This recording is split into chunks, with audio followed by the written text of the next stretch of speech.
Salut à toi, bienvenue sur l'English Motivation Action, l'Institut Emma. Merci à Cassandra, Jenny et Saïd pour leur soutien. Moi c'est Mourad Trotter, je te donne tout de suite le type numéro 11. Le type numéro 11, il n'est pas pour les feignants. Vraiment, c'est quelque chose qui est très compliqué à mettre en place au quotidien. C'est tout simple, c'est simple mais c'est pas facile. C'est de checker tous les mots, de vérifier tous les mots que tu connais pas dans le dictionnaire. Et Dieu sait que c'est chiant et que c'est dur. Et vraiment, c'est vraiment très compliqué, je l'avoue, mais il faut le faire. Et si tu le fais, tu vas devenir bilingue et je te garantis que tu vas apprendre l'anglais d'une manière vraiment très rapide. Tu check le mot que tu connais pas, parce que lorsque tu vérifies le mot, tu vérifies l'orthographe. Quand tu connais l'orthographe, tu sais plus ou moins comment le prononcer. Parce que nous, Français, on est les champions de la prononciation un peu approximative. On ne sait pas trop comment prononcer les mots et on tape entre les deux et on se dit il va peut-être comprendre. Mais non, nous on vise l'excellence à Emma, English Motivation Action, et on veut pour toi la meilleure des choses. Et la meilleure des choses, c'est que tu connaisses le mot, tu sais comment il s'écrit, tu sauras l'écrire et de ce fait tu vas travailler ton writing, puisque quand tu auras un test d'anglais, tu pourras l'écrire sans faute et c'est très important. Et surtout, quand tu sais l'écrire, tu pourras le prononcer de manière beaucoup plus accurate, vraiment beaucoup plus précise, on va dire.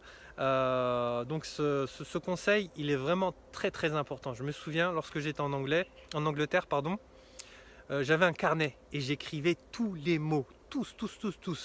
Et souvent, le soir, je recopiais ce carnet-là, je le recopiais au propre. Donc je l'écrivais rapidement la journée et le soir, je le recopiais au propre. Donc ça me faisait un petit calepin avec tous les mots que j'avais travaillés, que j'ai écrit. Donc ça m'a fait travailler d'un mot que je connaissais pas, j'ai vu le reading. J'ai travaillé la mémoire parce que je l'ai cherché dans le dictionnaire en plus. Je l'ai réécrit, mon cerveau l'a imprégné.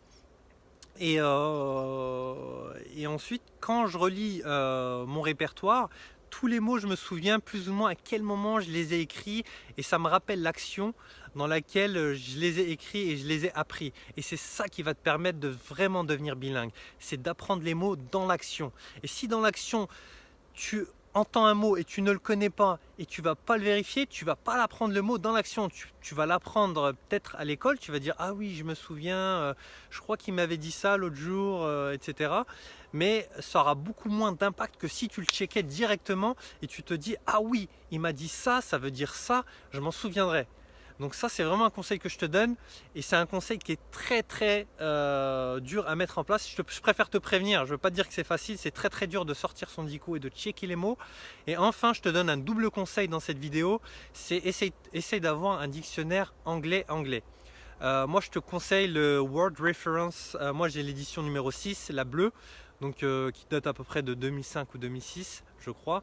Il y a des nouvelles éditions mais les anciennes éditions je les trouve meilleures parce que il y a moins de mots, c'est écrit un peu plus gros, il y a plus de dessins et c'est très parlant.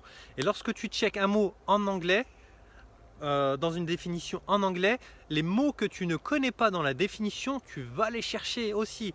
Donc en voulant apprendre un mot, tu vas apprendre peut-être 5 mots.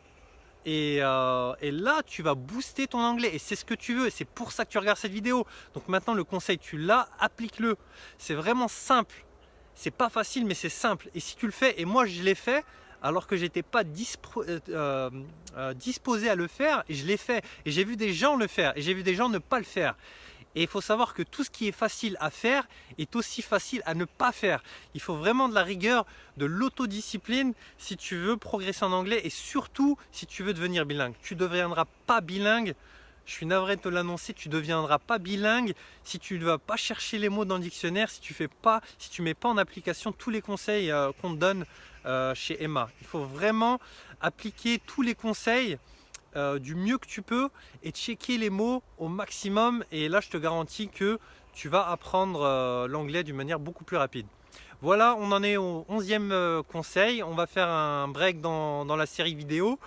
Je t'invite à liker les vidéos, je t'invite aussi à mettre des commentaires si tu aimes le concept. Si c'est parlant pour toi, si ça te parle, je t'invite aussi à nous rejoindre la communauté Emma sur le Facebook Emma. Et aussi, je t'invite également à donner tes conseils, les choses qui t'ont aidé à apprendre l'anglais, de manière à ce qu'on puisse tous interagir et qu'on puisse tous s'entraider pour tous apprendre l'anglais. Chose qui n'est pas facile pour nous français. Voilà, je te laisse là, n'hésite pas à liker et puis je te dis à bientôt pour les 10 prochains conseils qui vont te permettre de booster ton anglais. Salut!